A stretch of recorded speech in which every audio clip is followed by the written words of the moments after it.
Now I'm here with Jeremy Malcolm. Jeremy now is working with Consumers International, is that correct? That's right. Okay, can you tell us a little bit more what brings you here to the IGF meeting for the 4th annual meeting? Yes, well, I've been at all of the IGFs since Athens, and my original reason for being here was because I was doing research into internet governance and into the IGF itself as the first real multi-stakeholder governance institution that covered the board of internet issues. Previously, we had specific institutions such as ICANN dealing with naming and numbering, the IETF dealing with standards, but we didn't really have a body dealing with all internet policy, public policy issues, and especially not discussing them in a multi-stakeholder way where governments and civil society and the private sector could all come together. So I devoted 3 years to study this phenomenon for my PhD thesis, which I completed last year, and I published that as a book as well, which is now available for free download, and perhaps I'll get you to... Can you tell us the website if people want to go and download? Yes, it's press.terminus.net.au, and you can download the complete book there. And also order a copy if you want to.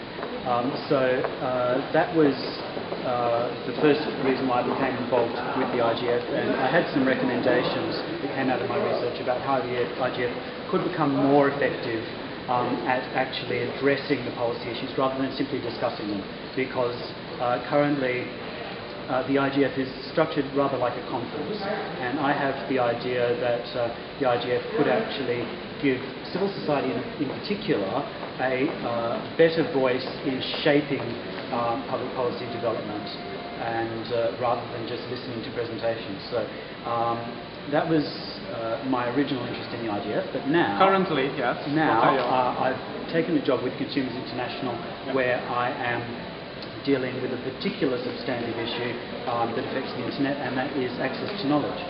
Now, access to knowledge is really talking about how consumers can gain access to educational materials, cultural materials, and even software, so information goods that are protected by copyright law. And does that mean people can get things for free? In plain language, what does that mean to the end user? There are some things that consumers should have access to for free, and other things that they shouldn't if they're willing to pay a fair price for. And at the moment, the balance is not even in favour of consumers, because the power of the publishers, the movie and software and music publishing industries is obviously so much greater than the power of consumers, economically and politically. And so we have an imbalanced or unfair regime of copyright protection, which doesn't give consumers enough access, whether free or paid, to goods. For example... one example. For example, the advent of the internet in particular, that's relevant to the IGF, has meant that copying of digital content can logistically be done for free. You know, you can copy movie files and music files and transmit them across the internet at no cost. And this has been a great dilemma for the owners of that material, who are missing out on the revenue. But it's potentially a great boon for creators and consumers alike, because creators can distribute their work widely for free, and consumers can have access to it. So we need to try and strike a balance that reflects the creator's interest and the consumer's interest. Right.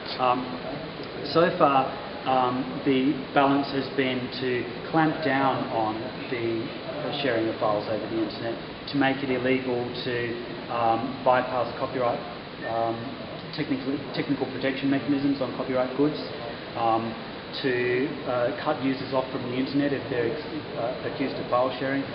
So the response from the publishers is understandable, but it's been too extreme. So we want to try and have a more balanced response, whereas people can copy digital materials for certain uses, but if they're going to derive profit from it, then they have to remunerate the author. So we're currently negotiating a rebalancing of copyright through things like a treaty at WIPO for the rights of blind users, with new ways of remunerating authors through blanket license fees. Some of the problems with the way that IP laws are being enforced against consumers include the use of digital protections that stop them from having reasonable access. So, for example, if you buy a DVD in one country, you can't play it in another country, and it's illegal for you to bypass the encryption that would let you play that DVD in your home country. So you can't, for example, buy a DVD from the US and play it in Australia. So it's okay, I'm not breaking the law if I buy a DVD in one country and I do something? In many countries around the world, you are breaking the law. Right. There is a law that says you're not allowed to use software to bypass the protection on this DVD. And that applies in many other areas as well. For example, if you buy an e-book and you want to read it on, say, an Amazon Kindle device, it's protected so that you can't copy it and use it on your home computer as well. If I download a movie on iTunes, I can't play it on my Linux computer as well. If I try to hack into the protection so that I can play it on Linux, I've broken the law in many countries of the world. Other problems with the Amazon Kindle device that I just mentioned that have been found is that Amazon can control remotely what happens on the Kindle device. So recently there was a case where consumers purchased copies of books by George Orwell, 1984 and Animal Farm, and Amazon decided that they didn't have the rights to sell those books. So they retrospectively deleted them from the e-book readers, the Kindles. People woke up one morning and found that their books were suddenly gone. Amazon has also disabled a feature in the Kindle device that enabled books to be read aloud. They now allow authors to prohibit users from having books read to them aloud, and this has meant that the potential for blind users to benefit from this device has disappeared. So there are companies around the world who are really doing everything they can to extract the most from copyright law without thinking of the impact on consumers. So what can be done to protect users? We are trying to negotiate new rules that will protect consumers. Firstly, we think there need to be some standard limitations and exceptions to copyright law, and we're starting to negotiate this in WIPO, which is the World Intellectual Property Organisation, starting with a treaty to protect the interests of blind users. And following on from that, there will be other interests that we want to protect for education, libraries, innovative services and so on. So imagine I'm a local consumer rights group in this particular country, whether in Latin America or Africa, and I think that that's something worth to be also supported. Yeah. How can I do something in order to get engaged and help this getting pushed forward? Well, you can look at Consumers International's website at a2knetwork.org. Right. That's where we collect all of the things that we're trying to do to protect consumers' interests in copyright and other access to knowledge issues. So you do have partners in other countries, and you accept having connections in other places? Yes, we have 220 member organisations from about 115 countries worldwide, and if you're an end user or a consumer, you would normally participate through your local member group, and you could participate in things like our global survey of consumers on barriers to accessing copyright material, or our global survey of copyright laws and enforcement practices.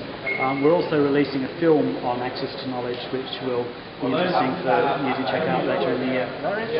Very good. So then people can, just by going to the Consumers International website, they can subscribe to news and get all the... we have a mailing list, and we have some web forums and things like that.